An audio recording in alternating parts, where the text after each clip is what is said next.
Maoist కేంద్ర committee సభ్యుడు, అట్లాగే గెరిల్లా సైనికుడు, గెరిల్లా యోధుడు హిడ్మా అలియాస్ సంతోష్ ఎన్కౌంటర్ తర్వాత ఆ ఎన్కౌంటర్కు సంబంధించిన నిజ నిర్ధారణ కోసం మొత్తం దేశంలోని పలు యూనివర్సిటీలకు చెందిన విద్యార్థులు దాదాపు 100 మందికి పైగా ఆంధ్రప్రదేశ్లోని మారేడుమిల్లికి పోవడానికి ప్రయత్నించారు. ఆ ఘటనా స్థలాన్ని సందర్శించి హిడ్మా ఎన్కౌంటర్ నిజానిజాలను తెలుసుకోవడానికి విద్యార్థులు ప్రయత్నించారు. అయితే యూనివర్సిటీలకు సంబంధించిన విద్యార్థులందరినీ వివిధ చోట్ల లైక్ చింతపల్లి అండ్ ఇటు భద్రాచలం, అట్లాగే చింతూరు, మరికొన్ని చోట్ల చాలామందిని అదుపులోకి తీసుకున్నట్టుగా కనిపిస్తోంది. అట్లాగే అంటే తమను ఎందుకు అదుపులోకి తీసుకున్నారు, తమను ఎందుకు అడ్డుకుంటున్నారో తమకు తెలియదని వాళ్ళు అంటున్నారు. అట్లాగే వాళ్ళు చెప్పేది ఏంటంటే, మేము స్టూడెంట్స్గా ఈ సంఘటన పైన మేము ఫ్యాక్ట్ ఫైండింగ్కి వచ్చాము, మేము తెలుసుకోవడానికి వచ్చాము. ఇది నిజంగానే ఎన్కౌంటరా లేకపోతే బూటకపై ఎన్కౌంటరా, ఏ రకంగా జరిగింది, ఆ సంఘటన స్థలం ఏదైతే ఉందో ఇది కుంజ బుజ్జి వలస అంటాము. సో అటువంటి ప్రాంతంలో ఏ రకంగా జరిగింది అనే దానికి సంబంధించి మేము ఎంక్వైరీ చేయడానికి వచ్చాము, అంటే కేవలం నిజాలు తెలుసుకోవడానికి వచ్చాము. ఇటువంటి సందర్భంలో తమను నిర్బంధంలోకి తీసుకోవడం అనేది సరైనది కాదని చెప్పారు. అట్లాగే తమకు మావోయిస్టు పార్టీతో కానీ అట్లాగే కేంద్ర రాష్ట్ర ప్రభుత్వాలతో కానీ ఎటువంటి సంబంధాలు లేవని అన్నారు. అండ్ మేము రావడానికి ముందే ఆంధ్రప్రదేశ్ డీజీపీకి ఒక లేఖ రాశామని, ఆంధ్రప్రదేశ్ ప్రభుత్వానికి కూడా ఒక లేఖ రాశామని, మేము ఇట్లా వివిధ యూనివర్సిటీలకు సంబంధించిన వాళ్ళమంతా వస్తున్నాము, డిసెంబర్ 5న సంఘటన స్థలాన్ని సందర్శించడానికి వెళుతున్నాము, కనుక తమకు మద్దతు ఇవ్వాలి, తమకు సహకరించాలని ప్రభుత్వాన్ని రిక్వెస్ట్ చేశాము. అయినప్పటికీ కూడా తమను ఆ ప్రాంతాల్లోకి వెళ్లకుండా తమను దారిలోనే అడ్డుకున్నట్టుగా విద్యార్థులు ఆరోపిస్తున్నారు. అట్లాగే మీడియాను కూడా తమను కలవడానికి పోలీసులు అడ్డుకుంటున్నట్టుగా వాళ్ళు చెప్తున్నారు. అట్లాగే కొన్ని చోట్ల ఈ ముసుగులు ధరించిన వాళ్ళు మాకొద్దు మావోయిస్టులు, మాకొద్దు మావోయిస్టులు అంటూ కొంతమంది గ్రామస్తుల పేరుతో ముసుగులు ధరించి వాళ్ళు నినాదాలు కూడా చేశారు. అంటే ఈ విద్యార్థులకు ముందు ఈ విద్యార్థులు రాకుండా వాళ్ళు నినాదాలు కూడా చేశారు. సో ఇటువంటి పనులన్నీ పోలీసులు చేసినట్టుగా ఈ విద్యార్థులు ఆరోపిస్తున్నారు. ఈ విద్యార్థుల్లో ఢిల్లీ నుంచి మొదలుకుంటే కలకత్తా అండ్ తెలంగాణ అండ్ ఇతర రాష్ట్రాలకు సంబంధించిన యూనివర్సిటీల విద్యార్థులంతా ఉన్నారు. ఆల్మోస్ట్ దాదాపు 100 మంది అని చెప్తున్నారు. అండ్ ఈ మావోయిస్టుల ఎన్కౌంటర్పై, ముఖ్యంగా హిడ్మా ఎన్కౌంటర్ పైన నిజానిజాలు తెలుసుకోవాల్సిన బాధ్యత విద్యార్థులుగా తమపై ఉందని వాళ్ళ ఆర్గ్యుమెంట్. అట్లాగే తమను ఎందుకు ఎన్కౌంటర్ జరిగిన ప్రాంతానికి వెళ్లకుండా అడ్డుకుంటున్నారో కూడా పోలీసులు చెప్పడం లేదని వాళ్ళు విమర్శిస్తున్నారు.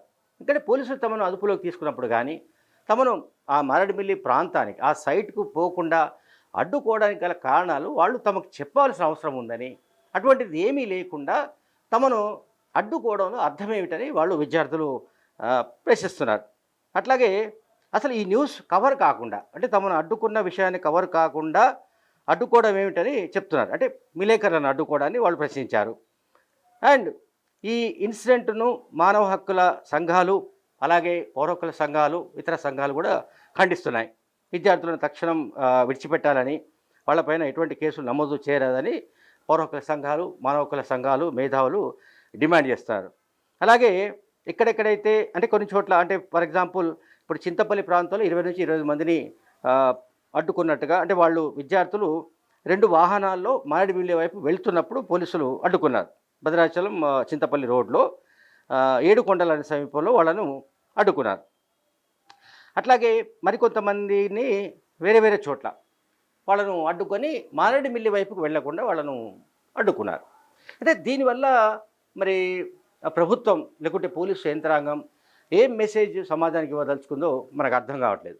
ఇక్కడ విద్యార్థులు స్వచ్ఛందంగానే వచ్చినట్టు వాళ్ళు చెప్తున్నారు. తమ వెనుక ఎటువంటి రాజకీయాలు లేవని కూడా చెప్తున్నారు. దట్ టు బి మావోయిస్ట్ పార్టీతో తమకు ఎలాంటి సంబంధం లేదని కూడా చెప్తున్నారు. తాము స్వచ్ఛందంగానే వివిధ యూనివర్సిటీలకు సంబంధించిన విద్యార్థులము మేము ఈ ఇన్సిడెంట్ కవర్ చేయడానికి వచ్చామని కూడా వాళ్ళు చెబుతున్నప్పటికీ పోలీసులు వినే పరిస్థితులు లేరు.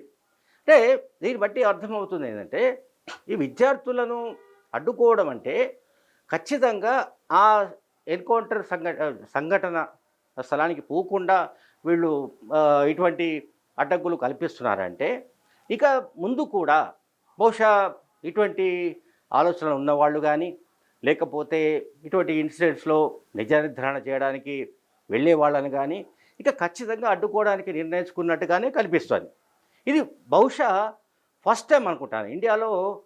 సాధారణంగా ఎన్కౌంటర్ ఘటనలు జరిగినప్పుడు పౌర హక్కుల సంఘాలకు సంబంధించిన ప్రతినిధులు, అట్లాగే మానవ హక్కుల వేదికకు సంబంధించిన ప్రతినిధులు, అంటే ఏపీసీఎల్సీ లేదా టీజీసీఎల్సీ, లేకపోతే పీయూడీఆర్, సిపిడిఆర్, ఇట్లా దేశవ్యాప్తంగా ఉన్న పౌర హక్కుల సంఘాలకు సంబంధించిన కొంతమంది కార్యకర్తలు, లేకపోతే వాళ్ళ రిప్రజెంటేటివ్స్ ఆ సంఘటన ప్రాంతానికి వెళ్ళడం, అక్కడి నుంచి వాళ్ళు ఫైండ్ అవుట్ చేసిన విషయాలను మీడియాకు చెప్పడం, ఇవన్నీ జరుగుతూ వస్తున్నాయి. మనం గడిచిన 2-3 దశాబ్దాలుగా చూస్తున్నాం. అయితే ఇదొక కొత్త ఒరవడిగా కనిపిస్తుంది. అంటే విద్యార్థులే వాలంటరీగా పెద్ద ఎత్తున బయలుదేరి రావడం అనేది ఇది చాలా ఇంపార్టెంట్ ఈవెంట్గా, అంటే ఇది ఒక ముఖ్యమైన మలుపుగా కూడా వీళ్ళు అనుకుంటున్నారు. మన పోలీసులు కూడా ఇటువంటి సంఘటనలు అంటే మళ్ళీ మళ్ళీ విద్యార్థుల రూపంలో కానీ మరెవరైనా కానీ ఇటువంటి ఎన్కౌంటర్స్ జరిగినప్పుడు రాకుండా చేయడానికి ఏం చేయాలి అనేది బహుశా పోలీసులు ముందస్తుగానే అడ్డుకుంటున్న ధోరణి ఒకటి మనకి ఇక్కడ ఈ పర్టికులర్ ఇన్సిడెంట్లో కనిపిస్తుంది. అంటే హిట్మా ఇన్సిడెంట్ అనేది దేశవ్యాప్తంగా ఎంత కదిలించిందో మనందరికీ తెలుసు. ఢిల్లీలో వాయు కాలుష్యం తగ్గించాలని, వాయు కాలుష్యం లేకుండా చేయాలని జరిగిన ఆందోళన కూడా హిట్మా పోస్టర్లను ప్రదర్శించిన సన్నివేశాలను మనం చూసాం.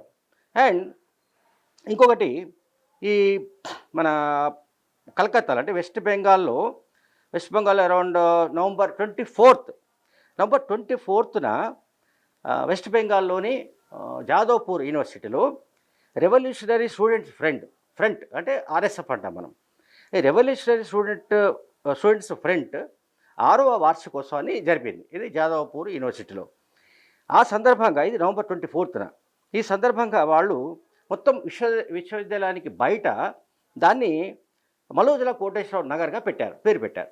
అంటే మలోజుల కోటేశ్వరరావు అంటే కిషన్జీ, వెస్ట్ బెంగాల్ ఉద్యమంలో అత్యంత కీలకమైన వ్యక్తి మనందరికీ తెలుసు.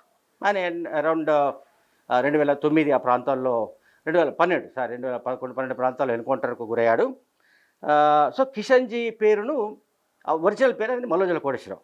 సో మొత్తం జాదవ్పూర్ యూనివర్సిటీ బయట వాళ్ళు మలోజుల కోటేశ్వరరావు నగర్గా పేరు పెట్టారు. ఆ తర్వాత యూనివర్సిటీ లోపల ఈ సభ జరిగే ప్రాంగణం అంటే ఆడిటోరియం అంటాం కదా, ఆడిటోరియం బయట బసవరాజ్ పేరు పెట్టారు. బసవరాజ్ అంటే మే 21 ఎన్కౌంటర్కు గురైన మావోయిస్టు పార్టీ కేంద్ర కమిటీ కార్యదర్శి, ఆ పార్టీలో అత్యంత కీలకమైన వ్యక్తి. ఇది నంబళ్ళ కేశవరావు అలియాస్ బసవరాజు ఎన్కౌంటర్కు గురయ్యాడు. ఆయన స్మారకంగా కూడా అది బసవరాజు పేరు పెట్టారు ఆడిటోరియంకి. తర్వాత అక్కడ ఆ లోపల ఈ ఆడిటోరియంలో ఒక హాల్ ఉంటుంది. ఆ హాలుకు జనరల్గా దాని పేరు వివేకానంద హాల్. ఈ హాలుకు వాళ్ళు ఏం చేశారంటే హిట్మా స్టేజ్ అని పెట్టారు. హిట్మా స్టేజ్ చూడండి, ఇది ఎప్పుడు జరిగింది? నవంబర్ 18న హిట్మా ఎన్కౌంటర్ జరిగింది. నవంబర్ 24న మావోయిస్టు పార్టీలతో సంబంధాలు ఉన్నట్టు భావిస్తున్న రెవల్యూషనరీ స్టూడెంట్స్ ఫ్రంట్కు చెందిన వాళ్ళు ఒక సభ కార్యక్రమాన్ని ఆర్గనైజ్ చేసినప్పుడు అక్కడ యూనివర్సిటీ పేరు మార్చడం కానీ, ఆడిటోరియం పేరు మార్చడం కానీ, అట్లాగే మీటింగ్ జరిగిన హాలుకు హిట్మా స్టేజ్గా, హిట్మా వేదికగా పేరు పెట్టడం కానీ, ఇది చాలా ఆశ్చర్యకరమైన విషయంగా ఇంటెలిజెన్స్ వర్గాలు చెప్తున్నాయి.